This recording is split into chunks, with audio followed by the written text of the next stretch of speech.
Do you have that person in your life that just absolutely drives you crazy? Yes. Okay, that person that will frustrate you to no end. Okay, the person that absolutely perplexes you and you swear that they were absent the day at school that common sense was given out. You swear, okay? Now I know what you're thinking, oh, Pastor Jared, that's not nice, you should be more patient. But I'm talking about a person that literally has caused more tension and frustration in my life than probably anyone else. And you're like, oh, Jared, you're supposed to be a pastor. You're not supposed to talk like that, and you're supposed to be an example. But I'm sorry, I can't help myself. This person, has caused me to almost lose my cool more times than I dare say. And I'm here to call this person out tonight. Okay, I'm here to declare war on this person and this relationship, and I have a picture of them.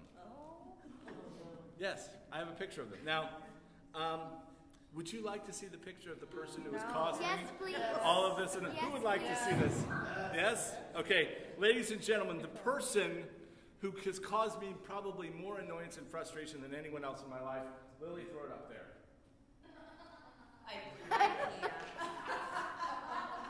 The IKEA guy.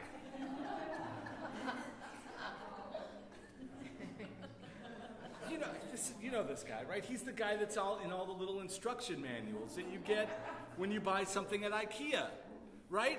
And that little smug smile, look at it. He just looks like, oh yeah, it's going to be the easiest thing in the world to put together this coffee table. Oh yeah, it's going to be so easy to put together this chest of 5 drawers. Oh yeah, it's the easiest thing in the world. And then 4 hours later, you're sitting there desperately trying not to cuss as you look at his little face and you wad up the paper. Yeah. Or you get done and you're finished and you're like, oh, look, and you look and there's an entire bag of screws and parts left. And the drawers won't go back. Yeah, and nothing works. I remember the first time I went to IKEA, and you go up the escalator and you get some coffee and you're like, oh wow, look at this. It's amazing. And you look at all the stuff and you look at the prices and you're like, wow, this isn't bad. So you take the notes and you go downstairs and there's not furniture anywhere. Just these giant racks with slabs of wood and pieces.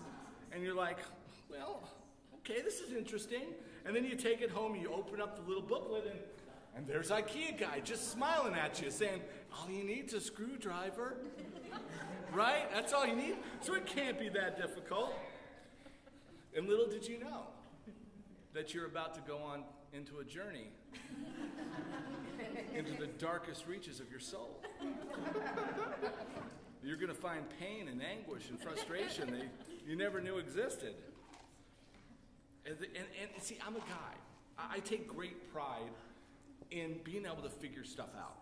I don't use instructions, generally. I mean, I look at the parts, I look at the pieces, my mind looks and goes, okay, I see how that goes together, and I'm good. No. Not with IKEA. See, with IKEA, it's not about understanding how it goes together. It's putting it together in the right sequence, right? Because if you don't put it in the right sequence, then you get to the point and you have these parts and you can't put them in because you didn't do it in the right sequence. Because you have to understand more than just how it goes together. See, now, in America, we like to believe that there's so many different ways to do things, right? I'm okay, you're okay. You do things your way, I'll do things my way. You put the drawers together your way, I'll put the drawers together my way. But if IKEA man teaches us anything, he teaches us that there is a right way to do something and there is a wrong way to do something. The right way leaves you with a beautiful chocolate mocha brown coffee table. The wrong way leaves you with broken pieces and damaged relationships. And inevitably someone crying in the corner. Now, I appreciate you listening to my little rant about this, and I hope that you can still respect me after railing against an inanimate object from an instruction manual. But the reason that I started thinking about IKEA Man this week was because of the Beatitude that we're going to be looking at. And we're in a series right now called Attitude Adjustment, right? And we're looking at the Sermon on the Mount, Matthew 5, 6, and 7, traditionally known as Jesus' Sermon on the Mount. And within that, we're looking at the Beatitudes. And this is a series of statements that Jesus talks about, characteristics and human attributes that are something that things that we should all aspire to and look towards. Now, he begins every single one of these statements with the word blessed, which translated literally means happy. So happy are the poor in spirit, we looked at. Happy are those who mourn. Happy are the meek. Now, he doesn't just say what the attribute is, but he actually then goes on and explains why these people are happy, because many of the things that he talks about are not things that we would normally associate with happiness. So happy are the poor in spirit, for theirs is the kingdom of heaven. Happy are those who mourn, because they will be comforted. And last week we looked at this really interesting thing of happy or blessed are the meek. And we had a really great conversation talking about words and how words are incredibly important. They're dangerous. Did you know that words are dangerous? And the way they're interpreted can be dangerous, because where you come from culturally, your point of view, where you are in history, can completely alter the meaning and translation and interpretation of a word. So for us in the 21st century in America, when we say meek, we think weak. We think someone who's imposed upon, someone who has no backbone. That's what we think of. Nobody wants to be meek in America in the 21st century. But when you look at the word that Jesus actually used in the translation, it's this beautiful blending that means strength and gentleness. Strength with gentleness. Having power, but not feeling the need to use it unduly. That is what Jesus was talking about. And he talked about it all the time. Same kind of concept that he used when he said to be wise as a serpent, but harmless as a dove. These same ideas are there. So it's not this weakness, but instead a strength and gentleness. So tonight we have another one of those fun words that, depending on your perspective, can completely change what it means. And that word is righteousness. Tricky word.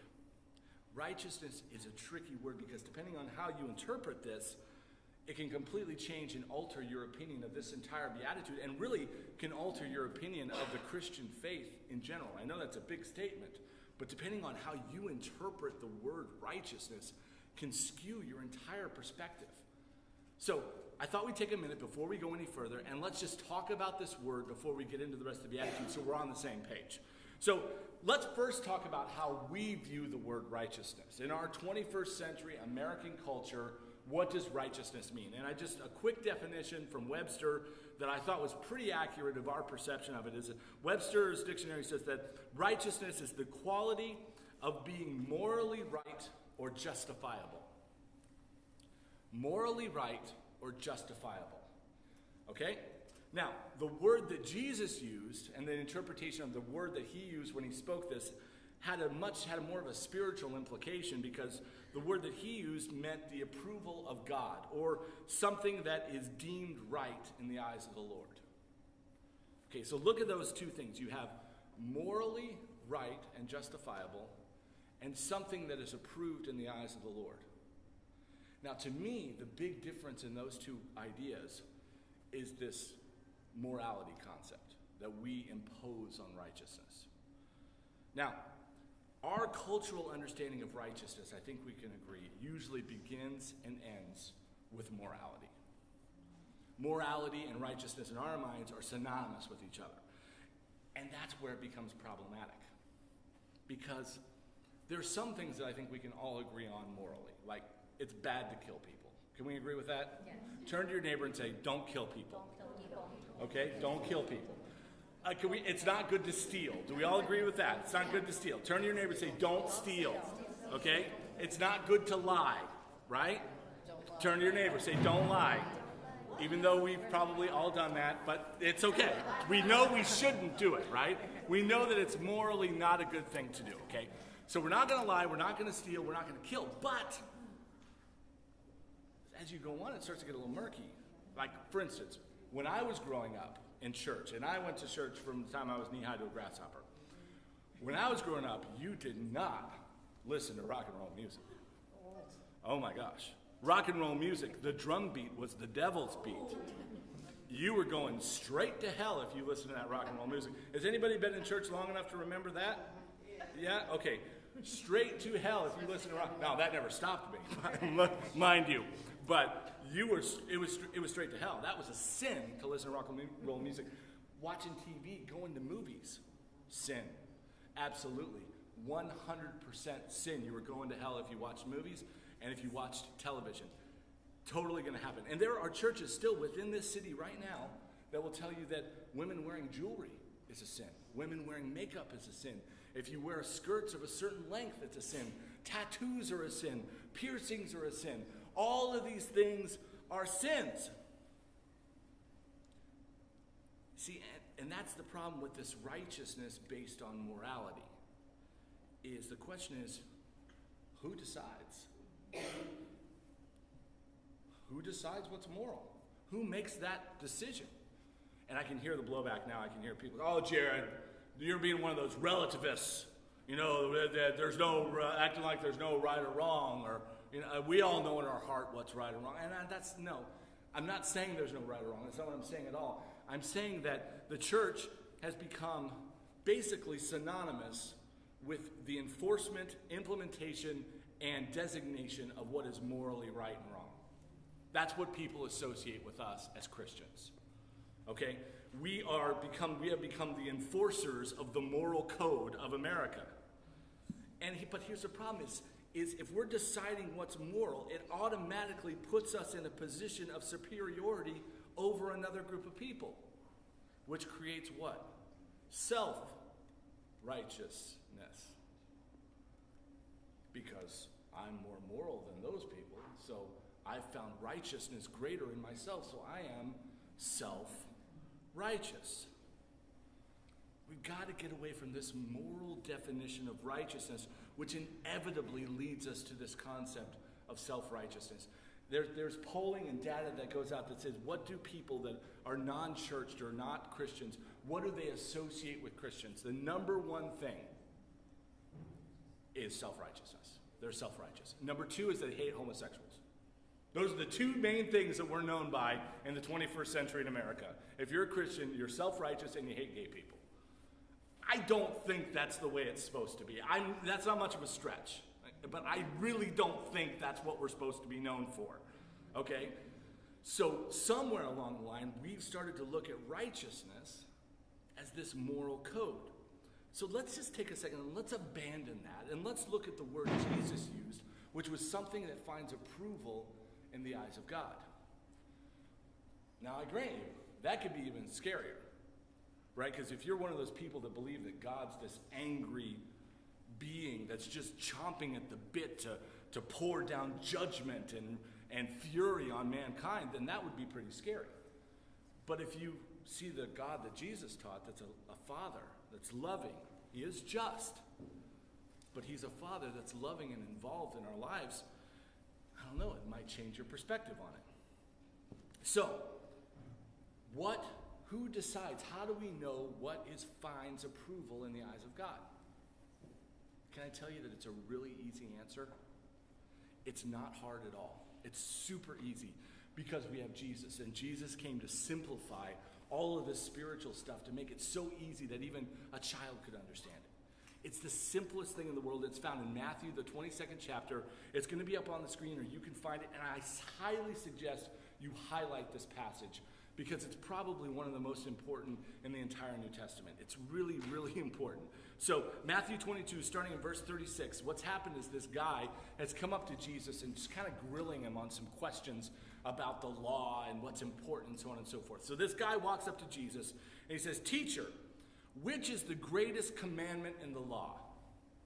And Jesus said to him that you shall love the Lord your God with all your heart, with all your soul, and with all your mind. This is the great commandment. But he goes on. He says, verse 39, and a second is like it, that you shall love your neighbor as yourself. Now get this, verse 40. Highlight this. On these two commandments depend all of the law and prophets. Do you realize what Jesus just did there? He took the entire Bible, and he squeezed it down to two ideas. If I could borrow a paraphrase from our good friends at the Lighthouse Church. Love God, love people. You want to know what righteousness is? What finds approval in the eyes of God? Love God, love people. That's it. It's not that complicated. Maybe it's a little difficult sometimes to actually do, especially when someone reminds you of IKEA Man, but it is possible. Righteousness is not some moral code that changes throughout history depending on your personal or cultural interpretation, because one of the things I forgot to mention was that there are quite a few churches right here in this town, even right now, that would tell you if you have a glass of wine, it's a sin, and you're going to hell. And I'm not pointing fingers, but there might be some folks in this room that are in danger with that one. I'm not saying anything. Okay. But see, here's the thing.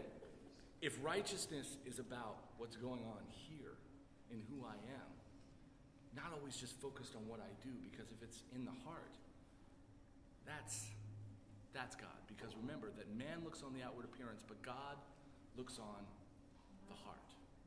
Love God, love people. The next thing I want to talk quickly about, though, is compartments. I think that word is that concept is one of the most dangerous things for us as human beings. This concept of compartmentalizing, okay? We try to create distance between the different parts of our life. You know, we have a box right here for family, right? And then this is work, and then this is fun. And then over here, this is church and God. And, never mix God with work, because then you can't necessarily do what you have to do, right, to get your career off the ground. You can't mix your faith and your work, and don't mix work and family unless you absolutely have to, and fun and God never go together. Like, we know that, right? God forbid we have fun in church. We would never want to do that. So we keep these compartments.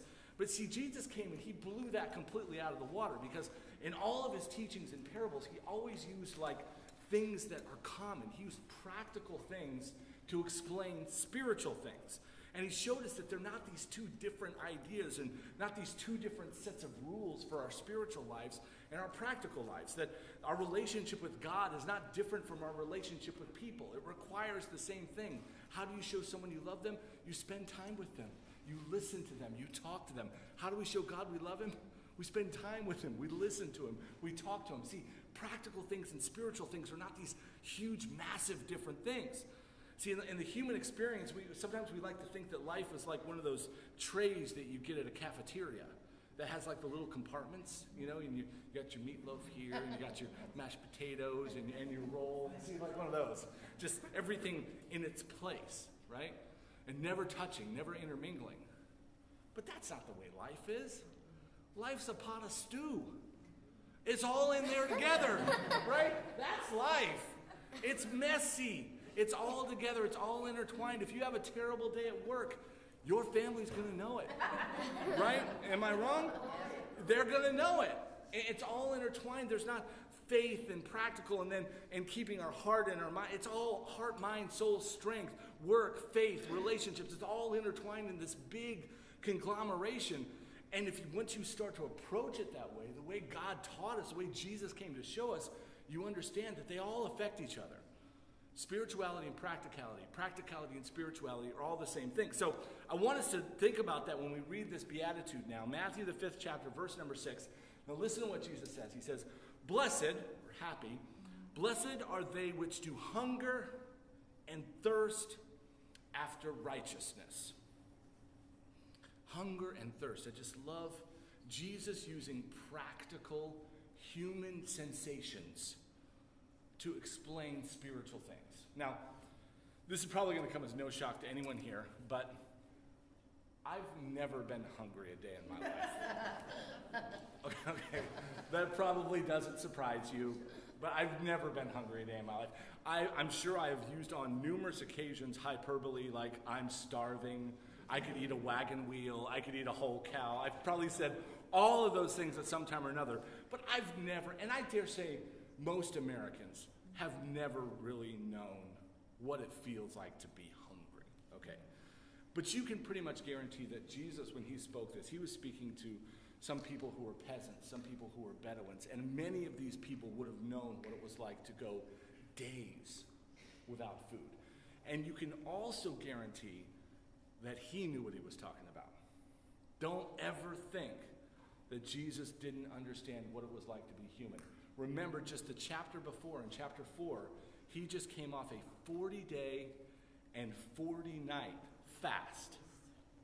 Okay? And I love, if you look at Matthew the 4th chapter, verse 2, just real quick, it says that after fasting 40 days and 40 nights, he was hungry. And not, he was hungry. Right. Hungry. That's like 5 or 6 times past hungry. Hungry. That's a whole nother level. And the interesting thing I think about that is that medical science shows us that when someone goes on a long-term fast, generally speaking, after 7 days, they don't experience hunger anymore. The brain shuts off the switch that says you're hungry. I guess maybe it gives up on you and it's like, hey, I guess you're not going to feed me, so I'm going in starvation mode and survival mode, or I don't know what it is, but generally speaking, you don't experience just that aching hunger, constant hunger. It goes away. But Jesus was human. And Matthew, here again, is reminding us. Remember, we look for the script in Scripture. He's subtly reminding us, don't forget, he was like you. He felt what you feel. He was touched with your infirmities. He was hungry. So when Jesus says, blessed are those who hunger and thirst, this was not some crazy idea or some theoretical concept that some spiritual being was talking about. This was a man who understood what it felt like to have a longing and a deep hunger in himself and thirst. And he's equating this thing to a spiritual thing. So, what happens if we take this kind of new definition that we looked at for righteousness, and what happens if we insert it into this, if you will, grant me a little paraphrase here, what happens if we insert that into this? How about, instead of blessed are those who hunger and thirst after righteousness, what about blessed are those who hunger and thirst to love God and love people? Doesn't that sound good? Doesn't that sound right? That sounds in character for the man that was speaking. And it clears up so much. Because suddenly now we're not talking about a theoretical idea and interpretation of what is righteousness. Now we know. What finds approval in the eyes of God? Loving God and loving people. So blessed are those who hunger and thirst to love God and love people. But remember, we can't separate the statement from the promise. Every beatitude has a statement and then it has a promise. So let's not separate. So let's look at it. Blessed are those who hunger and thirst for righteousness, for they shall be filled. Now that's a promise. You want to talk about an amazing promise. To be filled. You see, in this life, the truth is that we're going to hunger and thirst for something. It's just the nature of what we are as human beings. We have desires, we have passions, we have appetites. We are going to hunger and thirst for something. So the question is, what are you hungry for? What are you thirsty for? Are you thirsty and hungry for money? Are you hungry and thirsty for power? Maybe comfort, pleasure, sex, success, recognition. Maybe you're hungry and thirsty for respect. Maybe you're hungry and thirsty for health. Maybe you hunger and thirst just to be safe and secure or loved. And see, the thing is that I can guarantee you that if you hunger and thirst after any of those things, you will never be satisfied. You just won't. You'll never be satisfied. There will never be enough money. There will never be enough recognition. There will never be enough power. There will never be enough any of those things to fill this void that you have. And that is the way of the world right now. You look around and that's where people are. That's why they're so angry. That's why they're so frustrated. That's why they're so sad.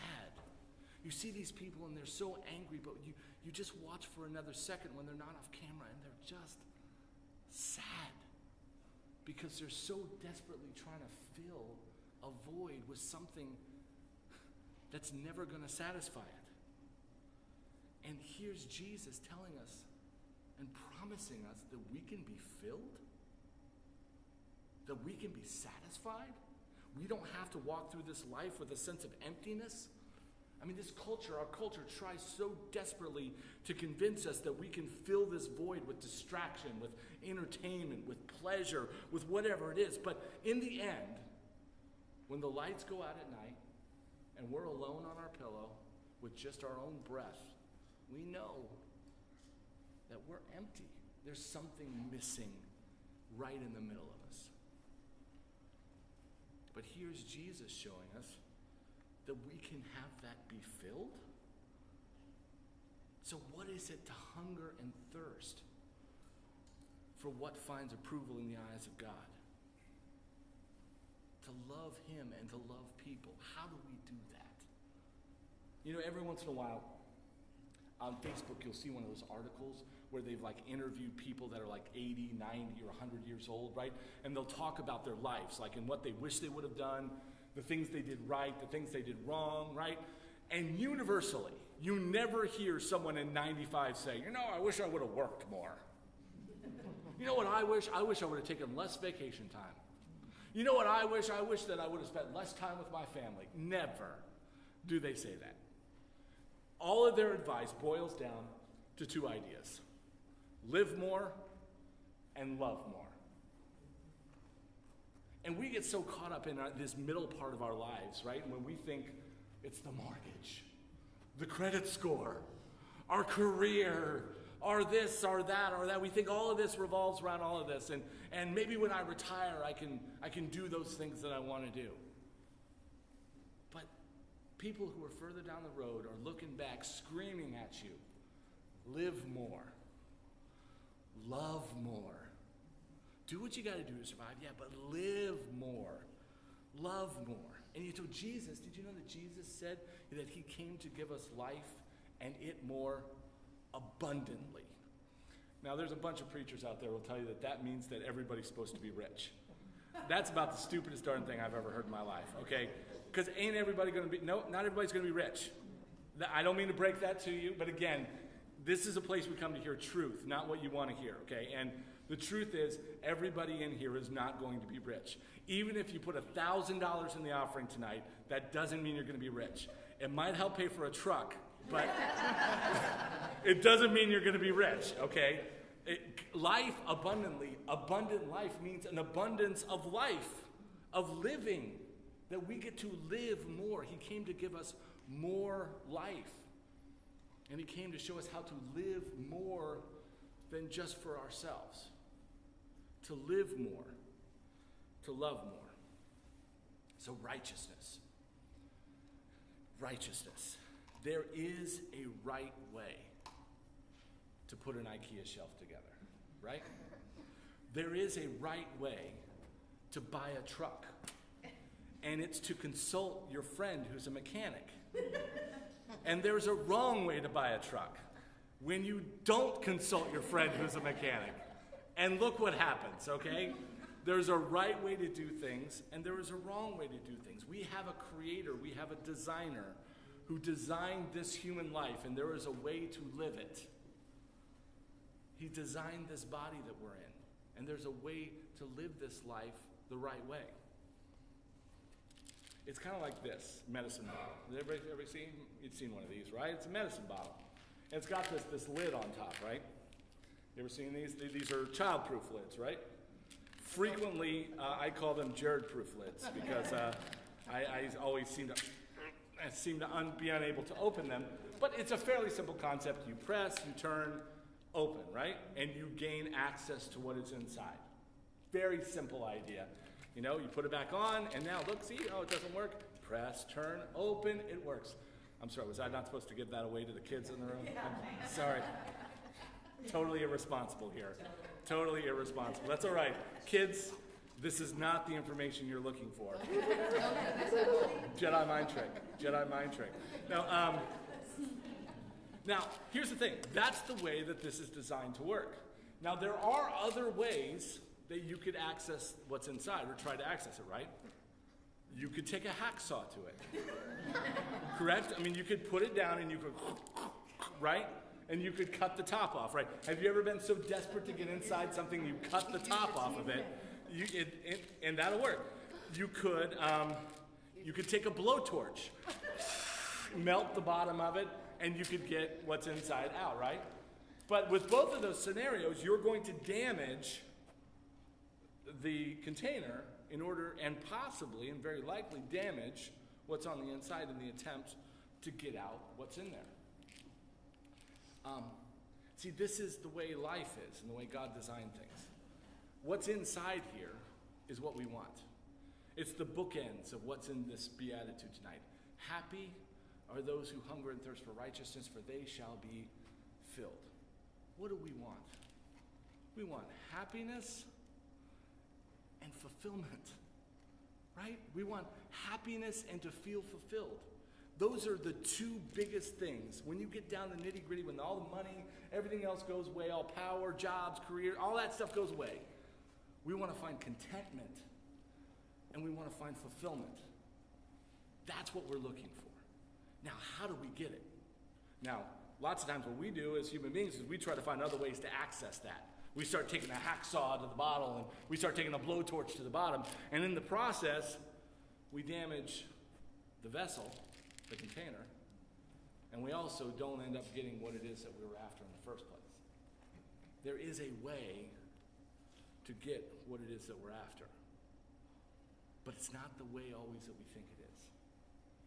If you want to be fulfilled, if you want love, you have to love.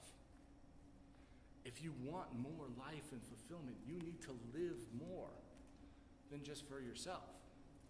You have got to live more and love more. You've got to love God, love people, find His righteousness.